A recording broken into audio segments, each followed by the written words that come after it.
अरविंद, देखिए किस तरह से इस पूरे मामले में जहां एक तरफ एसबीआई की ओर से वक्त मांगा गया है, लेकिन अब कहा जा रहा है कि आप जल्द से जल्द पूरी जानकारी इकट्ठा कराएं और समय ज्यादा नहीं मिलेगा। इसको कैसे देखा जाए? बिल्कुल, कोर्ट ने एसबीआई की उस मांग को खारिज कर दिया है जिसमें एसबीआई का यह कहना था कि 30 जून तक का वक्त दिया जाना चाहिए इस पूरे मामले को लेकर के। एसबीआई का यह कहना था कि बॉन्ड खरीदने वाले की जानकारी और बॉन्ड को कैश में तब्दील करने की जानकारी दोनों अलग अलग जगह पर है, और इस बात को सुनिश्चित करने के लिए कि आखिर किसने किस पॉलिटिकल पार्टी को कुल कितना चंदा दिया, इसके लिए जरूरी है कि उन दोनों जानकारियों को एक साथ उनका मिलान किया जाए। एसबीआई की तरफ से आज हरीश साल्वे पेश हुए थे। उनका यह कहना था कि यह मिलान एक जटिल काम है और ऐसे में इलेक्टोरल बॉन्ड को डिकोड करने के लिए इन दोनों जानकारियों को आपस में मिलान कर एक निष्कर्ष पर पहुंचने के लिए कम से कम 30 जून का वक्त दिया जाना चाहिए। लेकिन कोर्ट ने इस आर्गुमेंट को खारिज कर दिया। कोर्ट ने यह कहा कि जो कुछ जानकारी कोर्ट की तरफ से मांगी गई है वो जानकारी पहले से ही एसबीआई के पास है। एसबीआई के पास इस बात की जानकारी है कि किसने इलेक्टोरल बॉन्ड खरीदा। एसबीआई के पास इस बात की भी जानकारी है कि किस पॉलिटिकल पार्टी ने इलेक्टोरल बॉन्ड को इनकैश किया। तो ऐसे में इस जानकारी पर का खुलासा करने में, इस जानकारी को इलेक्शन कमीशन में को देने में एसबीआई की तरफ से कोई देरी का औचित्य बनता नहीं है। कोर्ट ने यह भी सवाल उठाया कि आप एक तरफ से वक्त दिए जाने की मांग कर रहे हैं, लेकिन सुप्रीम कोर्ट की संविधान पीठ का आदेश आए हुए 26 दिन का वक्त हो चुका है, लेकिन इन 26 दिनों के अंदर आखिर आपने क्या जानकारी जुटाई है, इसकी जानकारी आप अरविंद, एक कड़ी टिप्पणी भी की गई है। साफ तौर पर कहा गया है कि अगर आपने इस बात को नहीं माना तो कड़ी कार्रवाई की जाएगी। कड़ा रुख कोर्ट का। बिल्कुल, दरअसल एक अवमानना याचिका भी दायर की गई थी एडीआर की तरफ से इस पूरे मामले को लेकर के, और ये कहा गया था उस याचिका में कि एसबीआई जानबूझकर कोर्ट के आदेश की अवहेलना कर रहा है। उस याचिका में आरोप लगाया गया था कि एसबीआई नहीं चाहता कि इस बार के आम चुनाव से पहले वोटरों के पास इस बात की जानकारी हो, इस जानकारी उनको मिल पाए कि आखिर किस पॉलिटिकल पार्टी को किस कॉर्पोरेट कंपनी से कितना चंदा मिला है। और ऐसे में इस जानकारी को छुपाने के मकसद से, वोटरों को सूचना के अधिकार से वंचित रखने के मकसद से जानबूझकर एसबीआई की तरफ से इस आदेश की अवहेलना हो रही है। लेकिन आज सुप्रीम कोर्ट ने कोई नोटिस जारी नहीं किया। कोर्ट ने अब कल तक एसबीआई को जानकारी उपलब्ध कराने के लिए कहा है। एसबीआई चेयरमैन से कहा है कि वो एफिडेविट दाखिल कर बताएं कि आखिर इस आदेश पर वो किस तरीके से अमल कर रहे हैं।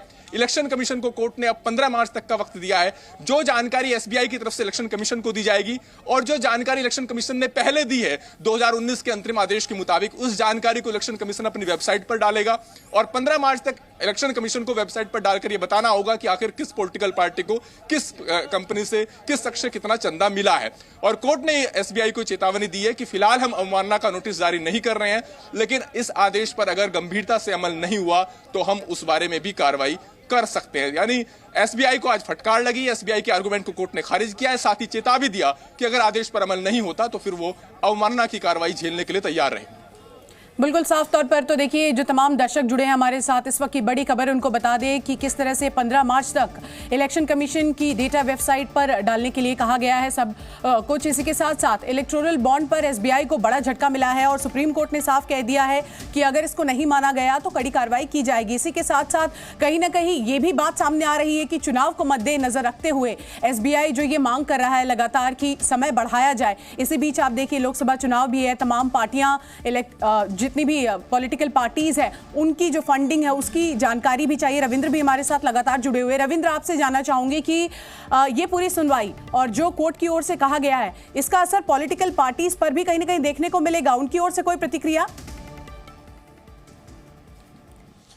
देखिए, अभी तक तो आया नहीं है, लेकिन जो पार्टियां हैं उनमें कई का यही मानना है। आपने देखा जब जजमेंट आया तो हालांकि ऑपोजिशन ने कहा कि सरकार के ऊपर ये एक कटाक्ष है, सरकार ने जानबूझकर इलेक्टोरल बॉन्ड की सार्वजनिक नहीं करने का एक फैसला लिया था क्योंकि बीजेपी को सबसे ज़्यादा पैसे मिले थे। हालांकि जब डेटा आया तो उसमें कई और पार्टियों को भी काफ़ी पैसे मिले थे, करोड़ों में मिले थे।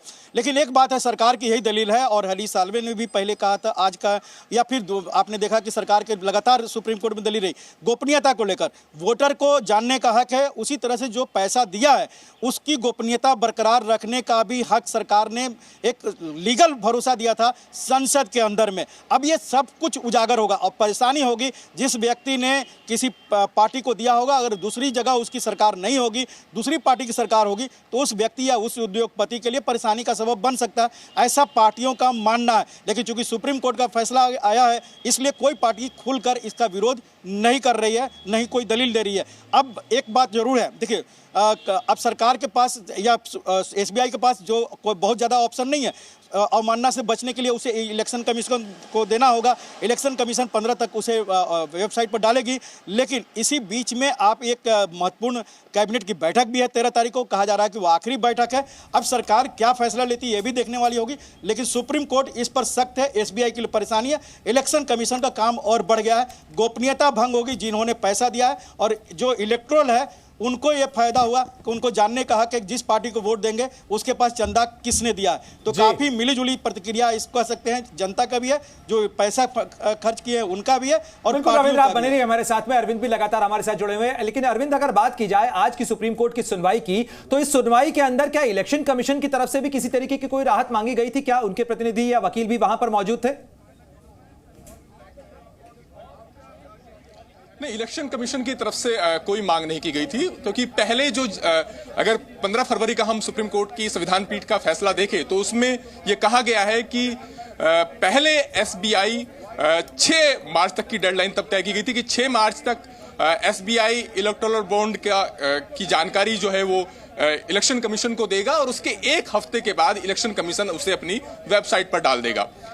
आज कोर्ट ने यह कहा है कि चूंकि 12 मार्च तक का वक्त दिया गया है एसबीआई को सारी जानकारी को देने के लिए, इस लिहाज से इलेक्शन कमीशन की जो पुरानी डेडलाइन थी उसको बढ़ाकर के अब 15 मार्च तक कर दिया है। और कोर्ट ने कहा है कि 15 मार्च तक इलेक्शन कमीशन जल्दी से यह भी बताइएगा कि आज चीफ जस्टिस ऑफ इंडिया की एक सख्त टिप्पणी भी सामने आई थी सुनवाई के दौरान इस पूरे मामले के ऊपर सुनवाई करते हुए, कि अगर इस तरीके से डेटा जारी नहीं किया गया तो उनके पास जो इंटरिम डेटा अवेलेबल है, जो कि अंतरिम आदेश से पहले इलेक्शन कमीशन की तरफ से दिया गया था, उसको जारी करने के निर्देश दिए जा सकते हैं जो रजिस्ट्री में उनके पास सेफ है। तो क्या इस बारे में कोई स्थिति स्पष्ट हो पाई है?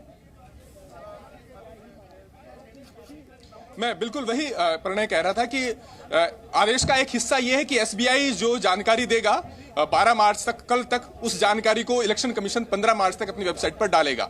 इसके अलावा इलेक्शन कमीशन के पास जो जानकारी पहले से ही उपलब्ध है 2019 के आदेश के मुताबिक, और उसके बाद जो सुप्रीम कोर्ट ने इलेक्शन कमीशन से कहा था कि वो इलेक्टोरल बॉन्ड के जरिए जो राजनीतिक पार्टी को चंदा मिला है उसकी जानकारी साझा करे, उसकी जानकारी कोर्ट के सामने रखे, वो जानकारी भी इलेक्शन कमीशन अपनी वेबसाइट पर डालेगा। यानी एसबीआई और इलेक्शन कमीशन के पास जो जानकारी होगी वो संयुक्त रूप से 15 मार्च तक इलेक्शन कमीशन की वेबसाइट पर डलनी है सुप्रीम कोर्ट के इस आदेश के मुताबिक। और कोर्ट ने साफ कर दिया एसबीआई को कि फिलहाल हम अवमानना का नोटिस जारी नहीं कर रहे, लेकिन अगर कल तक ये जानकारी उपलब्ध नहीं कराई गई इलेक्शन कमीशन को तो फिर हम इस कार्रवाई के बारे में भी सोच सकते हैं। एक तरीके से चेतावनी है एसबीआई को।